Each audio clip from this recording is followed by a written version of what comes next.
کہ بہت سارے بھائیوں کو یہ غلط فہمی ہے کہ اگر ہم دین سے دور ہوں، نمازیں چھوڑتے ہوں، اللہ کی نافرمانی کرتے ہوں اور زندگی میں مصیبتیں آتی ہیں تو لوگ یہ کہتے ہیں کہ چلو اللہ نے ناراض ہم نے اللہ کو ناراض کیا، اللہ تعالیٰ نے مصیبت ڈال دی۔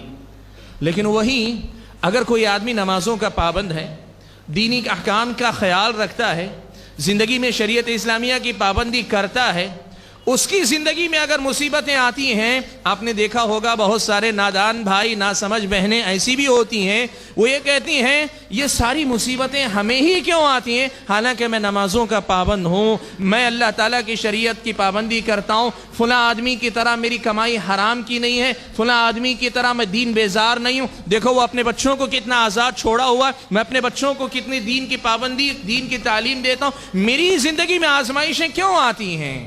میرے بھائی یہ بات یاد رکھو کہ مصیبتیں، تکلیفیں، پریشانیاں اگر کسی نیک بندے کی زندگی میں آتی ہیں، نیک بندے کو یہ سمجھنا چاہیے کہ ہمیشہ مصیبتیں اللہ کی طرف سے سزا ہی نہیں ہوا کرتی، بلکہ مصیبتیں اکثر آدمی کا درجہ بلند کرنے کے لیے بھی آتی ہیں۔ پیارے نبی صلی اللہ علیہ وسلم نے کتنی پیاری بات، کتنی بڑی بات اللہ کے نبی نے بیان فرمائی۔ کہا آپ صلی اللہ علیہ وسلم نے اشد الناس بلاء الانبیاء ثم الامثل فالامثل، دنیا میں سب سے سخت آزمائش انبیاء کی ہوتی ہے، اور پھر جو آدمی نبی سے جتنی مشابہت رکھے گا، جتنا زیادہ دیندار ہوگا، اتنی ہی زیادہ اس کی آزمائش سخت ہوگی۔ کیا مطلب؟ زندگی میں اگر مصیبت آ رہی ہے، تکلیف آ رہی ہے، تو اس حقیقت کو یاد رکھو، اس پہ شکوہ و شکایت کرنے کے بجائے مومن کے دماغ سے اگر سوچو اور مومن کی نظر سے اگر دیکھو، یہ اللہ تعالیٰ سے قریب ہونے کا ایک موقع ہے۔ میں آپ کو ایک مثال دیتا ہوں، سنو۔ حضرت عمران ابن حسین رضی اللہ تعالیٰ عنہ، عمران ابن حسین رضی اللہ تعالیٰ عنہ بڑے جلیل القدر صحابی ہیں، اتنے نیک صحابی کہ پیارے نبی صلی اللہ علیہ وسلم کی زندگی کے بعد بھی فرشتے ان کو سلام کیا کرتے تھے، فرشتوں کا سلام سنا کرتے تھے۔ عمران ابن حسین رضی اللہ تعالیٰ عنہ، اللہ نے یہ کرامت عطا فرمائی تھی کہ فرشتوں کا سلام سنا کرتے تھے، اتنے نیک صحابی۔ لیکن آپ کو پتا ہے اللہ تعالیٰ نے انہیں کیسے آزمایا؟ زندگی کے 30 سال تک بستر پر لیٹے رہے۔ ایک ایسی بیماری نے آ لیا جس کے نتیجے میں سارا جسم مفلوج ہو گیا، سارا کا سارا جسم مفلوج ہو گیا، بستر پر پڑے ہوئے 30 سال زندگی کے انہوں نے گزارے، اور حالت یہ کہ قضاء حاجت کے لیے بھی اٹھ نہیں سکتے تھے۔ جس تخت پر لیٹے ہوئے تھے لوگوں نے اسی میں سوراخ کر دیا تھا، قضاء حاجت کا معاملہ بھی وہیں انجام پاتا تھا۔ نیک اتنے کہ فرشتے سلام کریں، آزمائش اتنی کہ بستر پہ 30 سال تک اللہ تعالیٰ نے لٹایا ہوا ہے۔ میرے بھائیوں، یہ کوئی معیار نہیں ہے کہ ہم اگر نیک ہیں تو ہماری زندگی میں مصیبتیں نہیں آنی چاہیے۔ معیار یہ ہے کہ اگر اللہ تعالیٰ نے ہم اور آپ کو آزمایا ہے، یہ موقع ہے کہ ہم اپنے آپ کو اللہ تعالیٰ سے قریب کر لیں، اللہ تعالیٰ سے اور اپنے آپ کو نزدیک کر لیں، اللہ تعالیٰ سے اپنے آپ کو اور قریب کر لیں۔ کیوں؟ اس لیے کہ مصیبت ہمیشہ سزا نہیں ہوا کرتی، مصیبتیں، مشکلات، تکلیفیں اکثر آدمی کے درجات بلند کرنے کا باعث بنا کرتی ہیں۔ اس حقیقت کو ہمیشہ یاد رکھو، اور میرے بھائیوں زندگی میں اس حقیقت کو یاد رکھو، اللہ تعالیٰ نے اگر مجھ کو اور آپ کو آزمایا، کسی بھی سطح پہ آزمایا ہو، فرد کی حیثیت سے، ایک گھر کی حیثیت سے، عائلی زندگی کے اندر، ایک قبیلے کے اندر، ایک بستی محلے کے اندر، یا بحیثیت قوم پوری قوم کو آزمایا ہے، اس حقیقت کو یاد رکھو کہ یہ آزمائش ایمان کے لیے ضروری ہے۔ اللہ تعالیٰ آزماتے ہیں، اللہ تعالیٰ کا یہ دستور ہے، یہ قانون ہے کہ اللہ تعالیٰ لوگوں کو آزماتے ہیں۔ میں نے حمد و صلات کے بعد جو آیت کریمہ آپ حضرات کے سامنے پڑھی، سورہ عنکبوت کی ابتدائی آیت میں اللہ تعالیٰ نے یہی بات بیان فرمائی، کہا احسب الناس ان يتركوا ان يقولوا آمنا وهم لا يفتنون، کیا لوگوں نے یہ سمجھ رکھا ہے کہ اگر وہ کہیں گے کہ ہم ایمان لے آئے تو ان کو چھوڑ دیا جائے گا اور انہیں آزمایا نہیں جائے گا؟ لوگوں نے یہ سمجھا ہے کہ ہم اگر کہہ دیں کہ ایمان لائے تو ہم کو چھوڑ دیا جائے گا، ہمیں آزمایا نہیں جائے گا؟ اللہ تعالیٰ نے یہ حقیقت بیان فرمائی، اگر کوئی ایسا سوچتا ہے، ایسا سمجھتا ہے، اس کا سوچنا، اس کا سمجھنا غلط ہے۔ وَلَقَدْ فَتَنَّ الَّذِينَ مِن قَبْلِهِمْ، اللہ تعالیٰ نے کہا دیکھو تم سے پہلے جتنے بھی ایمان والے ہوئے ہم نے ان کو آزمایا ضرور ہے۔ جب تم سے پہلے والے لوگوں کو ان کے ایمان کی وجہ سے آزمایا گیا ہے تو تمہیں نہیں آزمایا جائے گا؟ تمہاری زندگی میں آزمائش نہیں آئے گی؟ فَلَيَعْلَمَنَّ اللَّهُ الَّذِينَ صَدَقُوا وَلَيَعْلَمَنَّ الْكَاذِبِينَ۔ اللہ تبارک و تعالی دیکھنا چاہتے ہیں، زبان سے تم نے کہا ہم اللہ کے بندے ہیں، اللہ دیکھنا چاہتے ہیں کہ آزمائش کے وقت میں بھی بندگی کے تقاضے پورے کرتے ہو کہ نہیں کرتے ہو۔ تم کہتے ہو ہم نبی کے امتی ہیں، اللہ تعالیٰ دیکھنا چاہتے ہیں مصیبتوں میں نبی کی سنت کا خیال رکھتا ہے، نبی کی اتباع کو تم ذہن میں رکھتے ہو، نبی کے احکام کی پیروی کرنے کا خیال رکھتے ہو کہ نہیں رکھتے ہو، اللہ تعالیٰ آزمانا چاہتے ہیں۔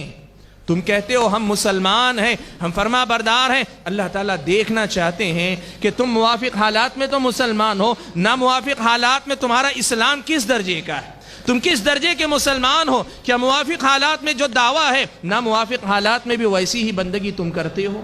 اللہ تعالیٰ یہ دیکھنا چاہتے ہیں۔ فَلَيَعْلَمَنَّ اللَّهُ الَّذِينَ صَدَقُوا وَلَيَعْلَمَنَّ الْكَاذِبِينَ۔ بھائیو، ایمانی زندگی آزمائش کے بغیر ادھوری ہوتی ہے۔ آزمائش سے ایک آدمی کا ایمان مکمل ہوتا ہے، آزمائش سے ایک آدمی کو موقع ملتا ہے کہ وہ اپنے آپ کا جو دعویٰ زبانی ہے اس دعوے کو عملی شکل دے سکے۔ زندگی میں یہ آزمائش ضروری ہے، اور قرآن مجید میں تو اللہ تعالیٰ نے یہ بات بیان فرمائی کہ ام حسبتم ان تدخلوا الجنہ وَلَمَّا يَأْتِكُمْ مَثَلُ الَّذِينَ خَلَوْا مِن قَبْلِكُمْ۔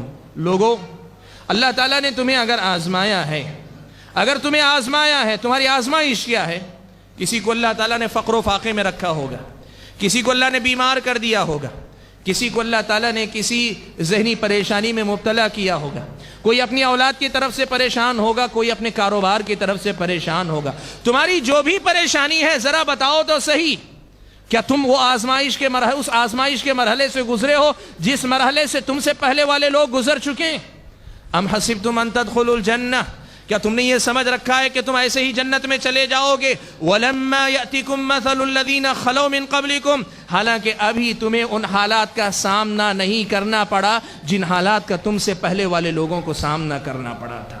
بھائیو، شکر کرو اللہ تعالیٰ کا کہ اگر ہم آج آزمائش میں ہیں پھر بھی اللہ تعالیٰ نے ہماری ایمانی کمزوری کو ذہن میں، اللہ تعالیٰ نے ہماری ایمانی کمزوری کا حساب رکھ کر، ان کا حساب رکھتے ہوئے اللہ تبارک و تعالیٰ نے آزمائش کو بھی بہت ہلکا رکھا ہے۔ سنو، صحیح بخاری کی روایت ہے، حضرت خباب ابن ارت رضی اللہ تعالیٰ عنہ پیارے نبی صلی اللہ علیہ وسلم کے ان صحابہ میں سے ہیں جنہوں نے مکے کے ابتدائی دور میں اسلام قبول کیا۔ آپ کو پتہ ہے مکے کے مشرکوں نے صحابہ کو بڑی سخت تکلیفیں دی۔ خباب ابن ارت رضی اللہ تعالیٰ عنہ وہ جلیل القدر صحابی ہیں جنہیں انگارے جلا کر ان کی پیٹھ کو داغا گیا، انگاروں پہ لٹایا گیا۔ مورخین نے لکھا ہے کہ اتنی سخت تکلیف کہ ان کی پیٹھ کی چربی نے انگاروں کو ٹھنڈا کر دیا۔ اتنی سخت تکلیف جھیلنے والے صحابی حضرت خباب ابن ارت رضی اللہ تعالیٰ عنہ اللہ کے نبی صلی اللہ علیہ وسلم کے پاس آتے ہیں۔ مکے کا دور ہے، اللہ کے نبی کعبۃ اللہ سے پیٹھ لگائے بیٹھے ہیں۔ خباب ابن ارت رضی اللہ تعالیٰ عنہ آ کر کہتے ہیں، اللہ کے نبی الا تدعو لنا الا تستنصر لنا، اللہ کے نبی آپ ہمارے لیے دعا کیوں نہیں کرتے، آپ ہمارے لیے اللہ تعالیٰ سے مدد کیوں نہیں طلب کرتے؟